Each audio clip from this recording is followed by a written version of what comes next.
বন্ধুরা, আবার একটা রেসিপি নিয়ে এলাম, নোটে শাক ভাজা। তো দেখুন, নোটে শাকগুলো খুব ভালো করে কেটে নিয়েছি।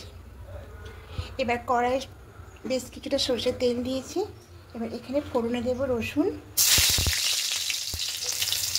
রসুনটা এটা করে দিয়েছি, আর 3-4টে শুকনো লঙ্কা একটু ছিঁড়ে দিয়ে দিয়েছি।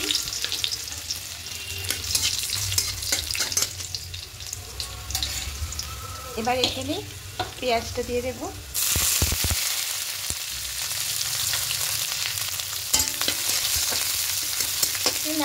হালকা লাল করে ভেজে নেব।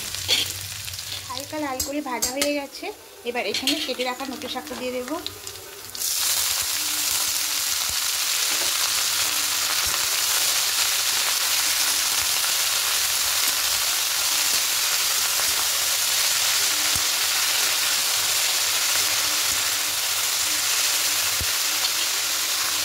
এবার একটু ঢাকা দিয়ে কিছুক্ষণ রেখে দেবো, খুলে দেবো।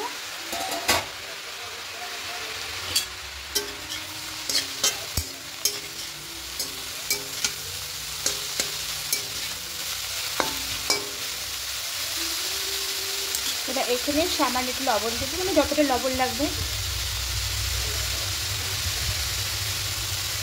আর সামান্য একটু চিনি দেবো।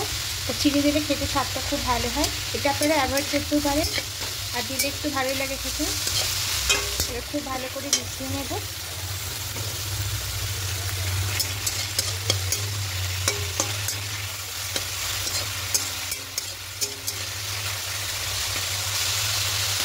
আবারও ঢাকা দিয়ে কিছুক্ষণ রেখে দেবো, তুলে নেব।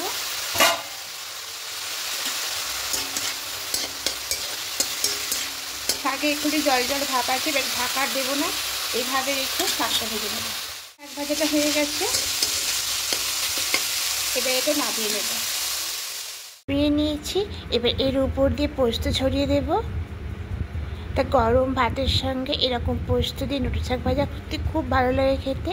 আর বন্ধুরা, যদি আমার রেসিপিগুলো আপনাদের ভালো লেগে থাকে, আপনারা অবশ্যই কমেন্টে জানাবেন, একটা লাইক করে দেবেন। আর যারা নতুন বন্ধুরা দেখছেন, এখনও সাবস্ক্রাইব করেননি, তাদের কাছে অনুরোধ রইল সাবস্ক্রাইব করে আমার পাশে থাকার জন্য। আমি আবার অন্য কোনো রেসিপি নিয়ে চলে আসবো। আজকের মতো টাটা।